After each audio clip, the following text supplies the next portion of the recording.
To talk more about this now, we're joined by Amanda Brydon, who's a Global Head of Policy and Advocacy for Child Protection at Save the Children International. Welcome to the programme.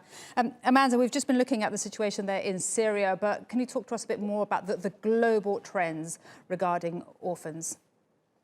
Yeah, for sure. I mean, it's sorry to say, but urban warfare and protracted conflicts are becoming the new normal. When these cities become battlegrounds, children are at increasing risk of losing these loved ones. As you say, estimated globally, 150 million children have lost either one or both their parents. But only about 15 million of those have lost both their parents. I think it's also important to know in terms of these global trends that just because a child is an orphan or is in an orphanage doesn't make them an orphan. So Save the Children estimates that 80% of children living in orphanages these days have living parents themselves.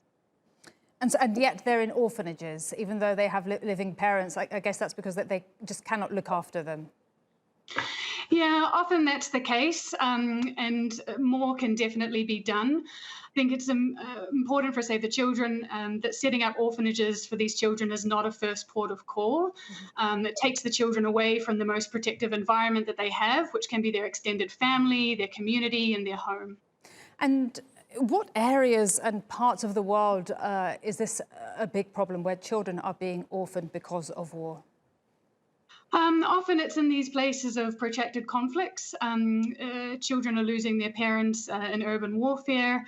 Unaccompanied and separated children are also a big problem where it's a violation of their rights if they're treated as orphans in these contexts.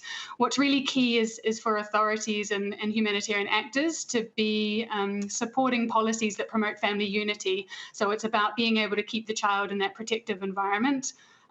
Even if those parents are across borders. So in countries where you've got mass displacement, like in Syria and other conflicts, then this is often the case where you have these unaccompanied children that don't have those protective environments. And do you think enough is being done globally to help orphans? And also, how easy is adoption?